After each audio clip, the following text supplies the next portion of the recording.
Una vez que la señal es rectificada en una fuente de poder, el proceso siguiente es el filtrado. El proceso de filtrado consiste en transformar la señal de corriente directa pulsante en una señal de corriente casi continua, es decir, se busca linealizar la señal de salida reduciendo al máximo la amplitud de la onda rectificada. Para ello, una forma común de hacerlo es con el uso de un capacitor. Un capacitor, también llamado condensador, es un dispositivo pasivo utilizado en aplicaciones de circuitos eléctricos y electrónicos que almacena energía eléctrica en forma temporal a partir de un campo eléctrico formado entre dos placas metálicas paralelas, las cuales se cargan al recibir un voltaje.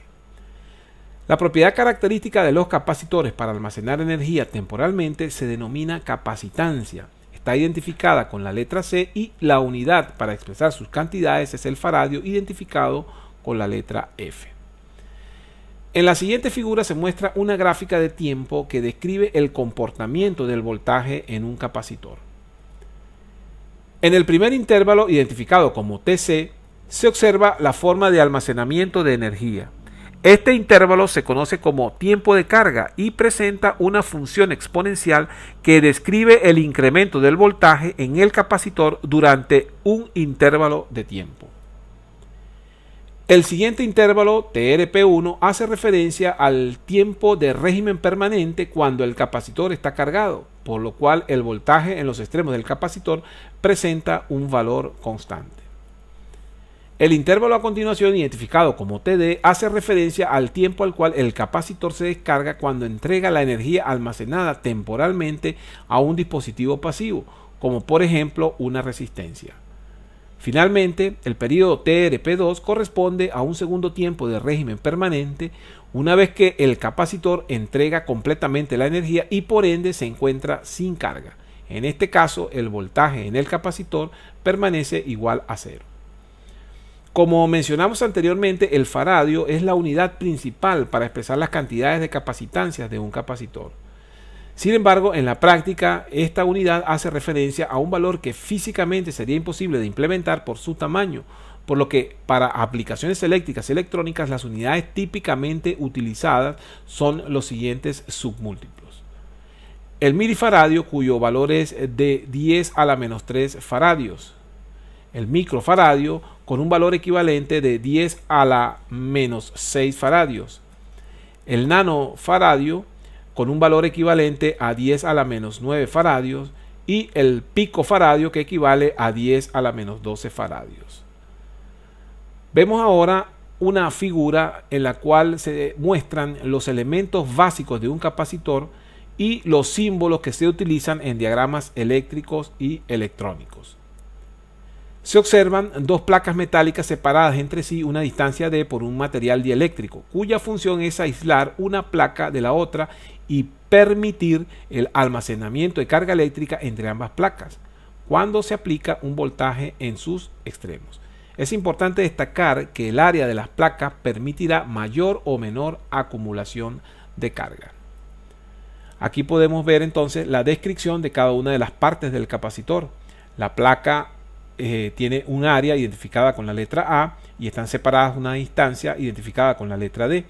En medio está el material dieléctrico y las placas metálicas son las que van a permitir entonces la acumulación de carga para generar el campo eléctrico. El símbolo que se muestra ahora corresponde a un capacitor no polarizado, en el cual es indiferente el uso de corriente directa o corriente alterna. En este otro símbolo se representa ahora un capacitor polarizado en el cual una de las placas debe estar conectado al positivo de la fuente y la otra al negativo. Este tipo de capacitores no se puede utilizar entonces en corriente alterna. Veamos ahora las expresiones matemáticas que resumen el principio de funcionamiento de los capacitores. En esta primera expresión se observa que el valor de la capacitancia depende directamente del área de las placas e inversamente de la distancia que las separa. Existe además un factor denominado constante del dieléctrico que influye en forma directamente proporcional al valor de la capacitancia. Este valor dependerá del tipo de material que separe ambas placas. De esta expresión también se puede concluir que la capacitancia depende de la estructura física entonces del capacitor. En esta otra expresión, la capacitancia dependerá en forma directa de la cantidad de carga que puede almacenar el capacitor y en forma inversa del voltaje aplicado al capacitor. En esta otra expresión, hacemos referencia a un parámetro conocido como reactancia capacitiva, identificado como XC.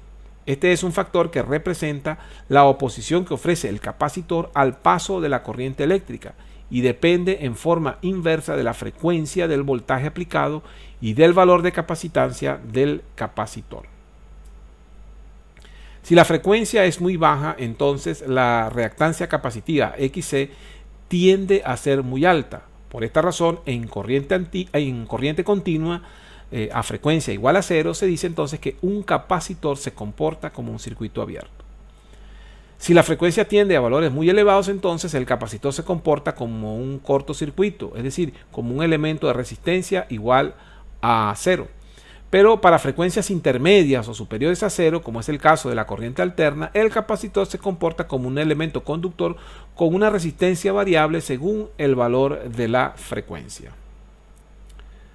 Retomemos ahora el modelo de una fuente de voltaje analizando el esquema de un circuito rectificador con un transformador en la entrada, pero ahora coloquemos un capacitor como filtro en la salida. En la figura podemos observar que los dos primeros bloques de la fuente son el transformador y el rectificador. Luego, para seguir estructurando el modelo de la fuente, se agrega un tercer bloque que en este caso es un filtro capacitivo. Al no tener la salida una resistencia, el capacitor se carga a un valor V sub 0, que será el máximo de salida del rectificador. Por lo tanto, la salida del filtro sin RL será una señal de corriente continua, ya que el capacitor no tiene un elemento por donde descargar su energía acumulada. En la práctica, esto sería una fuente de energía, pero con una salida abierta, lo cual no tendría una utilidad específica. Una fuente de poder se diseña para suministrar energía, por tanto, el voltaje de salida debe llegar conectado con un elemento de carga, en este caso identificado como RL, en paralelo con el filtro capacitivo. Al conectarle al sistema una resistencia de carga RL, el capacitor entonces alcanza su valor máximo y luego comienza a descargarse a través de RL, por lo cual, si observamos ahora, la señal de salida se aprecia una oscilación mucho más reducida que la señal de corriente directa pulsante. Esta señal recibe el nombre de señal filtrada. Una señal filtrada tiene una leve oscilación que recibe el nombre de voltaje de rizado o ripple, lo cual tiene o tiende a convertir la corriente directa pulsante en una línea recta, es decir, como si fuese corriente continua. La estimación del voltaje de rizado, comúnmente llamada ruido de la fuente de voltaje, se realiza a través de una expresión matemática que establece que V sub R es igual a BL eficaz sobre el producto de RL, FL y C. BR es el voltaje de rizado o ripple expresado en voltios pico a pico, lo cual significa que es la amplitud desde el punto máximo hasta el punto mínimo de la oscilación. Por otra parte, el voltaje BL eficaz es el valor eficaz del voltaje de salida del rectificador en la resistencia RL previo a la conexión del capacitor. La resistencia RL es el valor en ohmios de la carga del sistema y FL es la frecuencia de salida en Hz de la resistencia RL o que recibe la resistencia RL y que en el caso de un rectificador de onda completa será el doble de la frecuencia de la señal de entrada.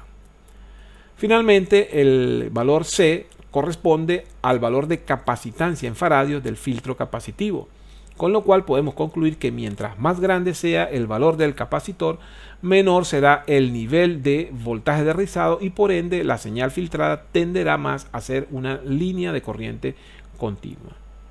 Veamos ahora en este modelo simulado una fuente de poder con transformador, puente rectificador integrado y un filtro capacitivo. En el circuito se observa que la fuente de entrada es de 120 voltios eficaces. La relación de transformación del transformador es de 10 a 1.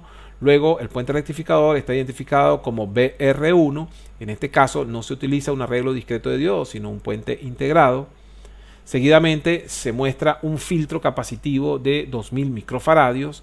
A la salida de la fuente se tiene una resistencia de carga de 1 kiloohmio a la cual se conecta un instrumento de medición denominado osciloscopio, el cual permite observar y medir la señal de salida.